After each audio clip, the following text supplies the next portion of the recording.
में कोटि कोटि नमन। श्री योग वशिष्ठ के उपशम प्रकरण में हमारा कल चल रहा था कि प्रहलाद दैत्यों को भगवान विष्णु के बारे में वो कह रहे थे। अब वो सीधे सीधा तो नहीं कह सकते कि भगवान विष्णु ही त्रिलोकी के नाथ हैं, वही कण कण में व्यापक हैं। उनको घुमा फिराकर ऐसे कह रहे हैं कि हमें इनकी ही स्तुति करनी चाहिए क्योंकि वो महाबली हैं। उनमें इतनी शक्ति है कि वो त्रिलोकी को भी जला सकते हैं। ऐसे बताकर उनको भगवान विष्णु की तरफ ले जा रहे हैं और फिर बाद में वो विष्णु वो उनको बाहर नहीं दिखा रहे, वो अपने अंदर ही दिखा रहे हैं कि हम भी वही हैं।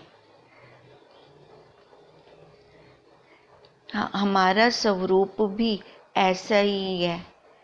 तो ऐसे मेरे स्वरूप को मेरा नमस्कार है। कल हमने यहाँ तक किया था, 31वां सर्गा समाप्त किया था। आज हम 32वां सर्गा शुरू कर रहे हैं।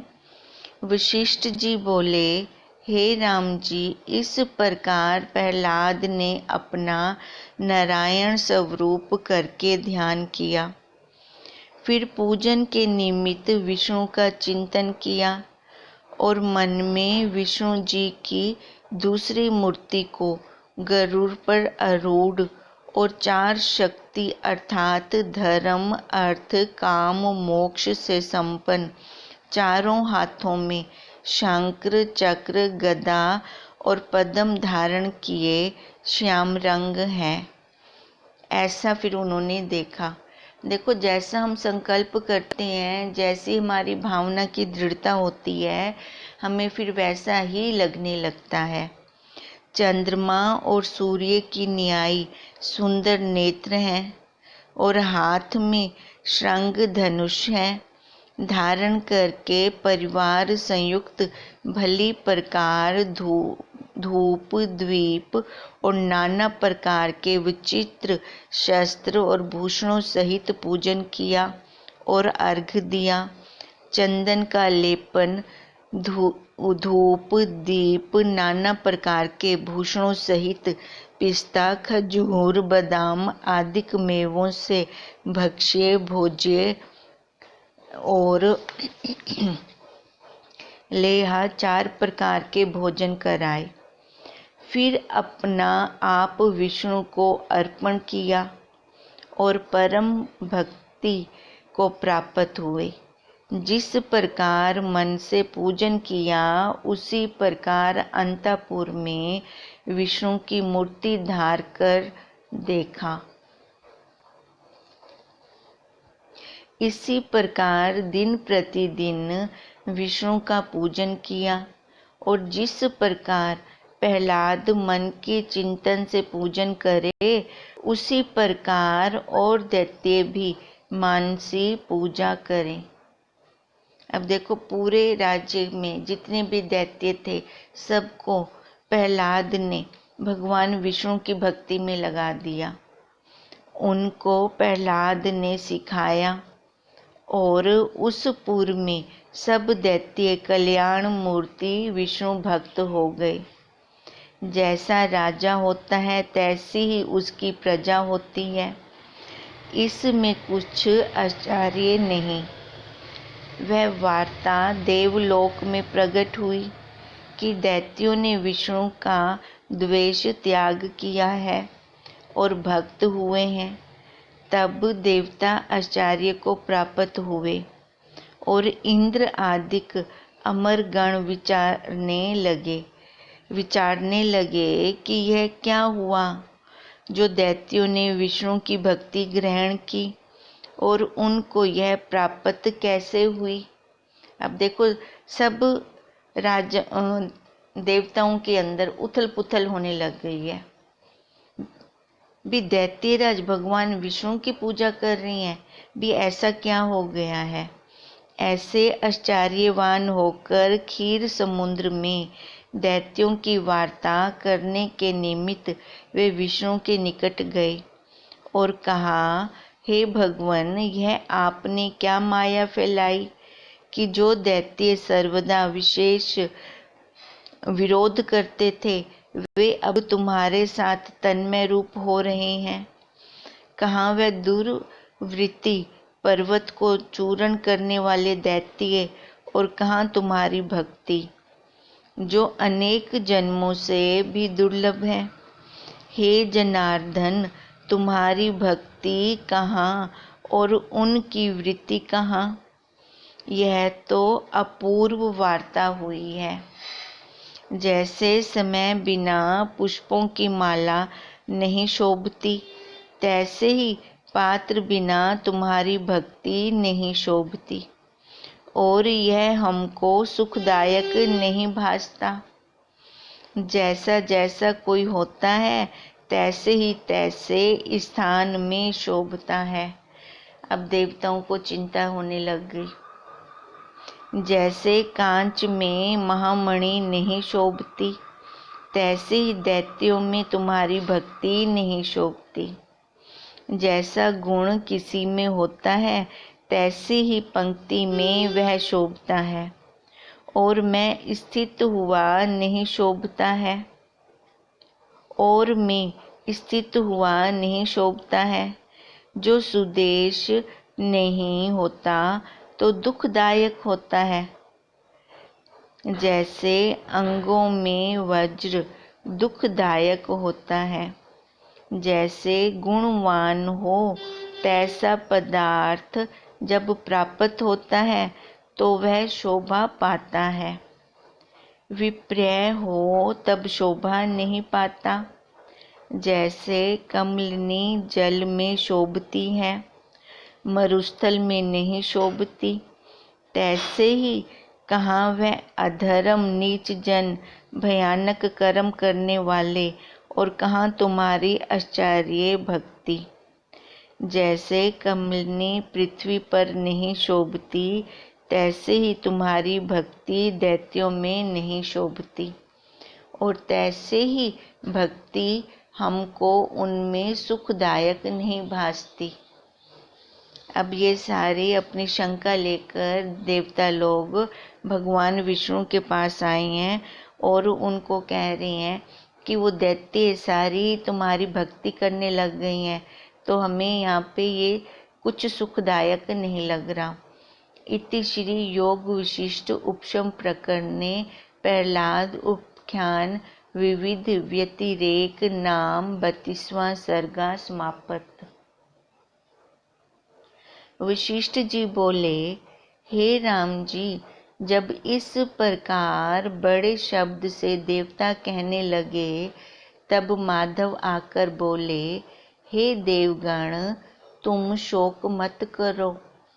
प्रहलाद मेरा भक्त है, इसका यह अंत का जन्म है और अब मोक्ष को प्राप्त होकर फिर जन्म ना पावेगा। हे देवगण, गुणवान के गुणों को त्याग कर द्वेष ग्रहण करना अनर्थ रूप होता है, और जो प्रथम गुणों से रहित निर्गुण हो और उनको त्याग कर गुण ग्रहण करे और शास्त्र मार्ग में विचरे तो यह सुखदायक होता है। अब देखो भगवान विष्णु क्या कह रही हैं कि जैसा राजा होगा वैसी उसकी प्रजा होगी। अब राजा कौन है? प्रहलाद। प्रहलाद मेरा भक्त है और उसका भी ये अंत का जन्म है, लास्ट जन्म है उसका ये। अब जिसका लास्ट जन्म होता है उसके मन में राग द्वेष नहीं होता। अब उसी ने तो सब दैत्यों को इसी मार्ग पे लगा दिया है। जो पूजने योग्य है उनको वो पूज रहे हैं, राग नहीं है उनका ये। और जो गुणवान है वो अपने गुणों को त्याग नहीं सकता। वो अपने गुण को त्याग कर क्या वो द्वेष को लेगा? ऐसा नहीं होगा, क्योंकि ये उसका लास्ट का जन्म है, ये उसका स्वभाव बन चुका है। अब प्रहलाद की विचित्र चेष्टा तुमको सुखदायक होगी।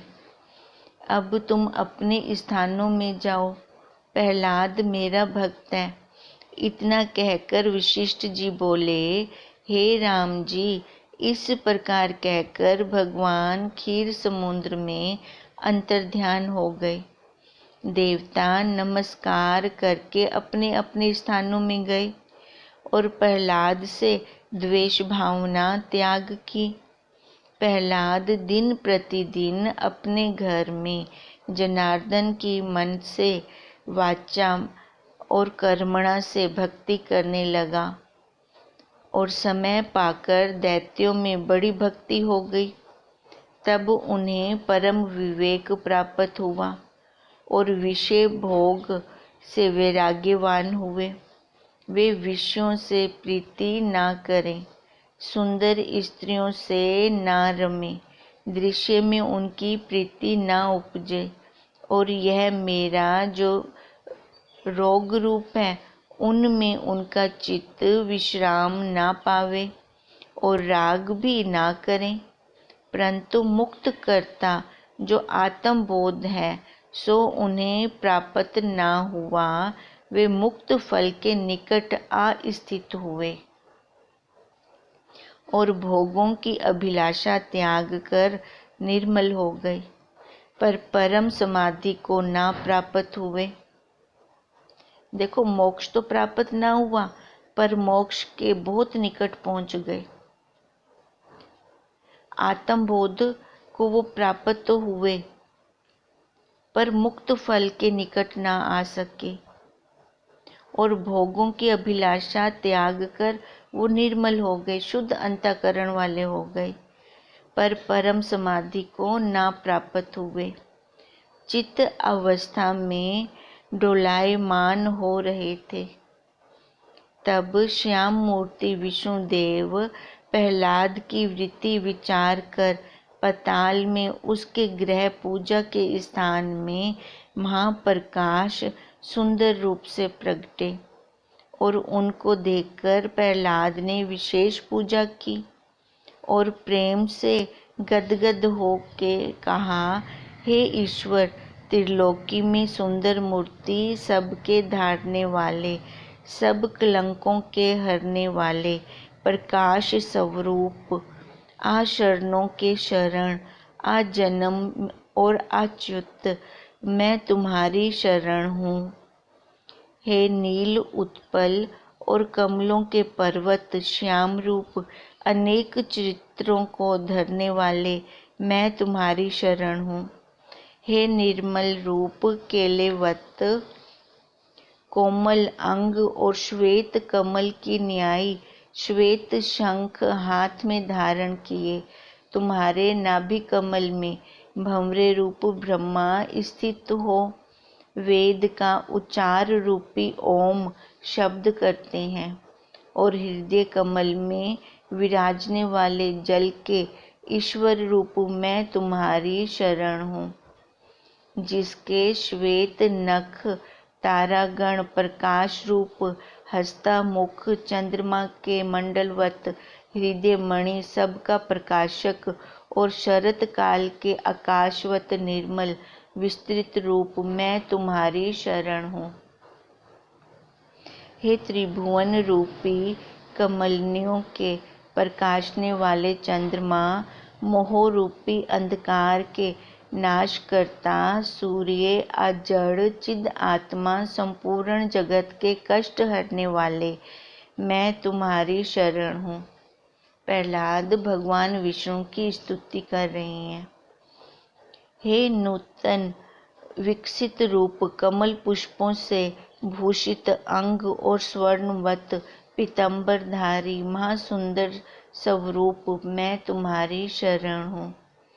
हे ईश्वर, लीला करके सृष्टि की उत्पत्ति, स्थिति और नाश करने वाले और परम शक्ति शंकरवत दृढ़ देह मैं तुम्हारी शरण हूँ।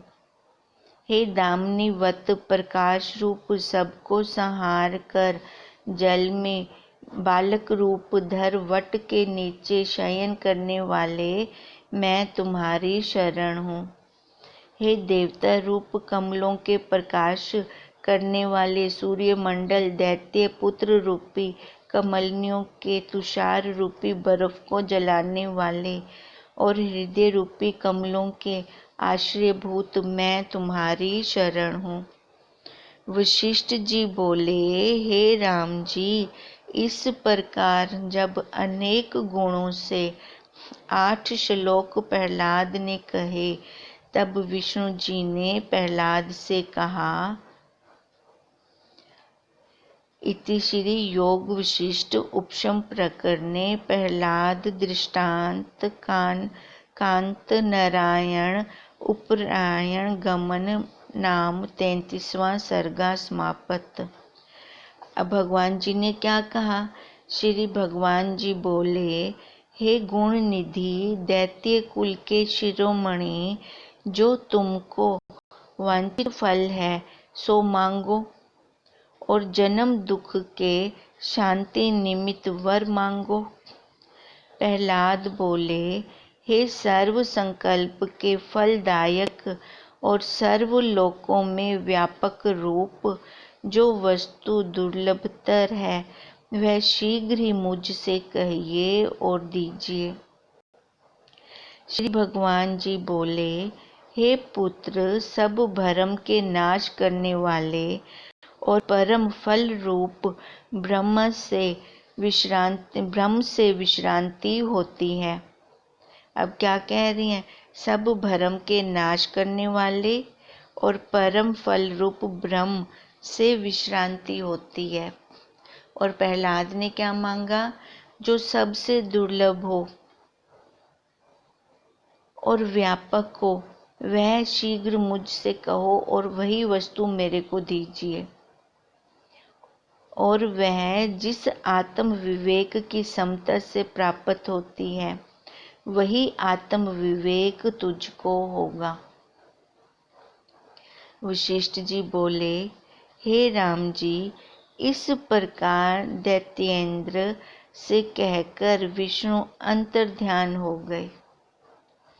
फिर प्रहलाद ने पुष्प अंजलि दी और पूजा करके श्रेष्ठ आसन बिछा उस पर आप पद्म आसन धर के बैठा और विधि संयुक्त उत्तम शास्त्रों का पाठ करने लगा। जब पाठ करके निश्चिंत हुआ तब विचारने लगा कि विष्णु ने मुझसे क्या कहा था। जैसे बलि विचार कर रहे थे कि शुक्र गुरु मेरे से क्या कह के गए हैं। उन्होंने कहा था कि तुझको विवेक होगा, इसलिए संसार समुद्र तरने के निमित्त शीघ्र ही विचार करूं। इस संसार आडंबर में मैं कौन हूँ जो बोलता हूँ?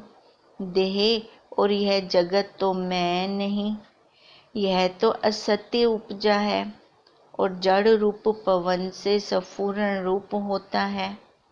सो मैं कैसे होऊं? यह देह भी मैं नहीं।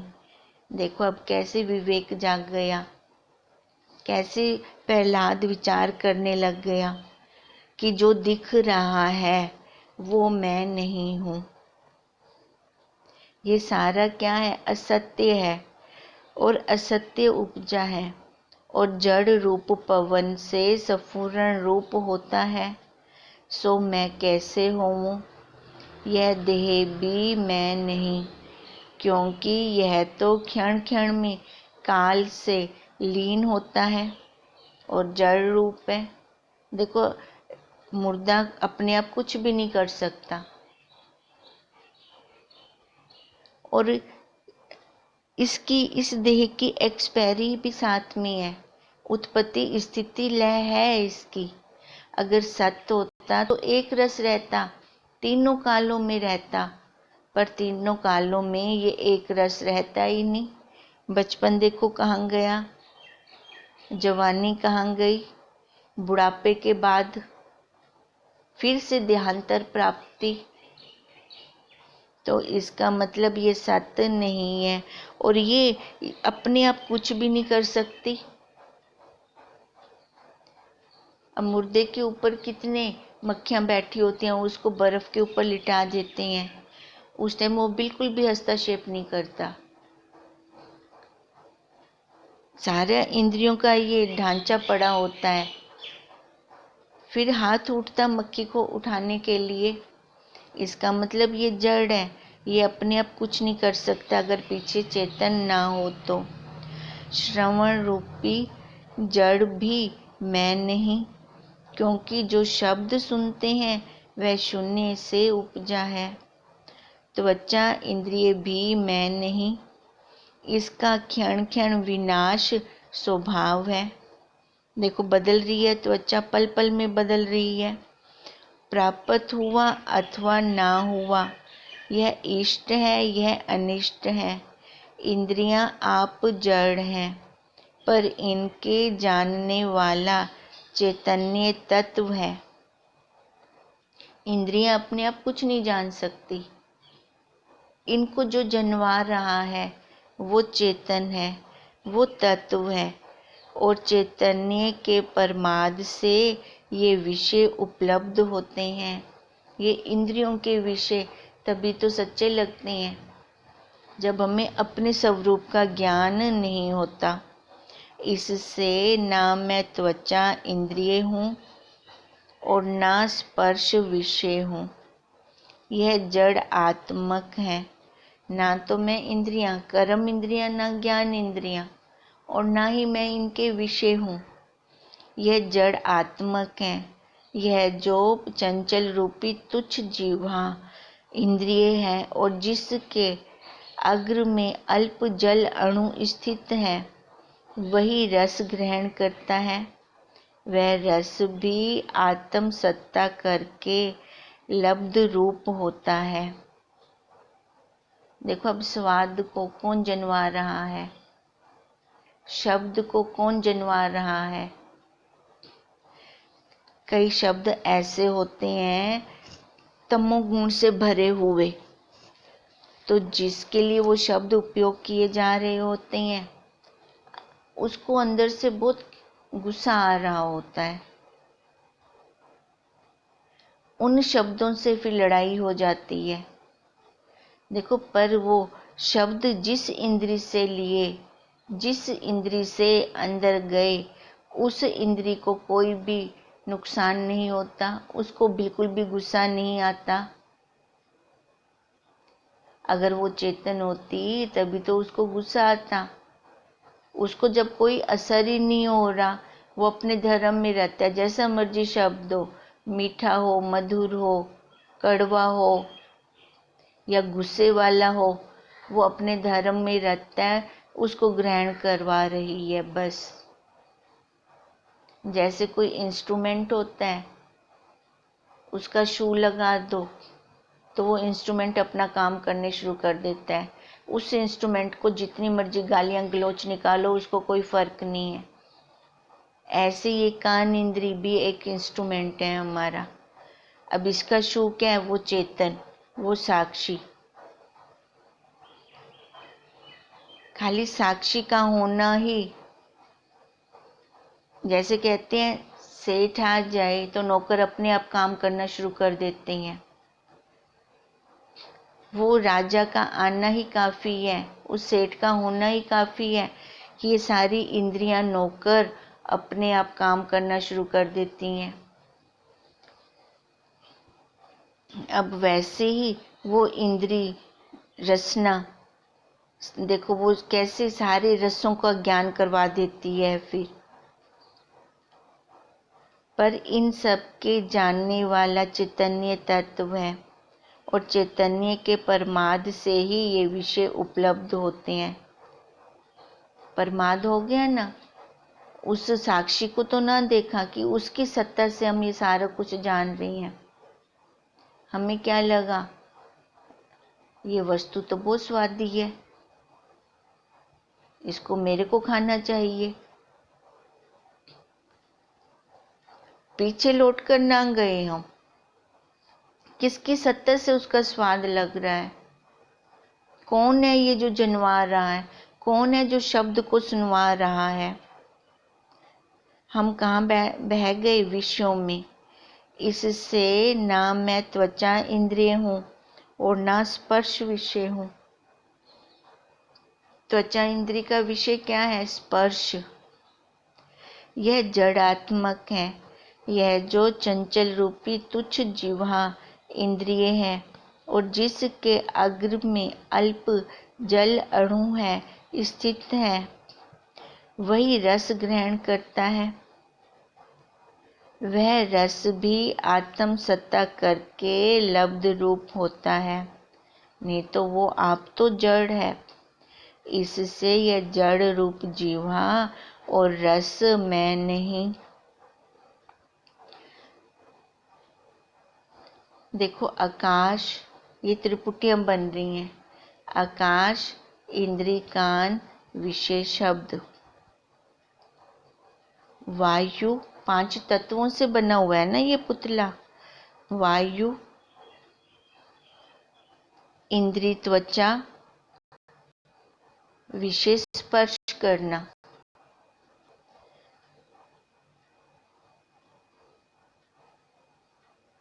जल, इंद्रिय रसना, विषय रस को ग्रहण करना। देखो ऐसे ये त्रिपुटी हमारी बनती आ रही हैं।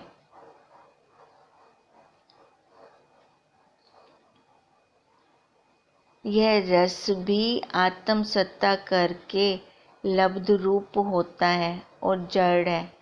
इससे यह जड़ रूप जीवा और रस मैं नहीं। ये जो विनाश रूप नेत्र दृश्य के दर्शन में लीन है, सो मैं नहीं और ना मैं इनका विषय रूप हूँ। ये जड़ रूप है। अग्नि, इंद्रिय, नेत्र, विषय, रूप। अब जितना भी हम रूप देखते हैं, रूप है, रूप है, रूप है, ये सारा जड़ है, बदलने वाला है, तत्व है, तत्व है, क्षर है, एक रस रहने वाला नहीं। ये मैं नहीं, ये मेरे नहीं। आँख मैं नहीं, मेरी नहीं। कान मैं नहीं, कान के शब्द मेरे नहीं। रस मैं नहीं, रसना जो वो इंद्रिय है वो रसना मैं नहीं, रस मैं नहीं। त्वचा मैं नहीं, त्वचा का विषय स्पर्श मैं नहीं। गंध, इंद्रिय नाक, ये मैं नहीं, ये मेरे नहीं। देखो ये 5 तत्वों का बना हुआ, ये मैं नहीं, मेरा नहीं, तो फिर मैं कौन हूँ? मैं वो साक्षी, मैं सतचित आनंद, मैं वही आत्मा हूँ, वही परमात्मा हूँ जो दिख रहा है। ये मैं नहीं, मेरा नहीं। अब ये कौन विचार कर रहा है? प्रहलाद। इससे यह जड़ रूप जीवा और रस मैं नहीं, जो विनाश रूप नेत्र दृश्य के दर्शन में लीन है, सो मैं नहीं और ना मैं इनका विषय रूप हूँ। ये जड़ है। यह जो नासिका पृथ्वी का अंश है, सो केवल आत्मा के आधार है। पृथ्वी, नाक, गंध, त्रिपुटी बनी हुई है ये सबकी। यह आप जड़ है, पर इसका जानने वाला चैतन्य है। ये साक्षी के कारण ही तो जाने जा रहे हैं। सो ना मैं नासिका हूँ, ना गंध हूँ। मैं अहम मम से और मन के मनन से रहित शांत रूप हूँ और ये 5 इंद्रियें मेरे नहीं, मैं शुद्ध चैतन्य रूप कलना कलंक से और चित्त से रहित चिन्ह मात्र और सबका प्रकाशक, सबके भीतर बाहर व्यापक और निरसंकल्प निर्मल शांत रूप हूँ।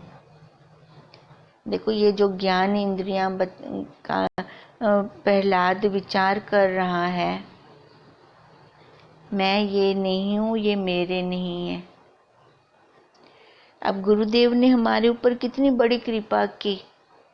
खाली रूप को देख लो, रूप में कितनी वैरायटी। हर जगह पे जहाँ पे भी जाओ, हर वस्तु का रूप।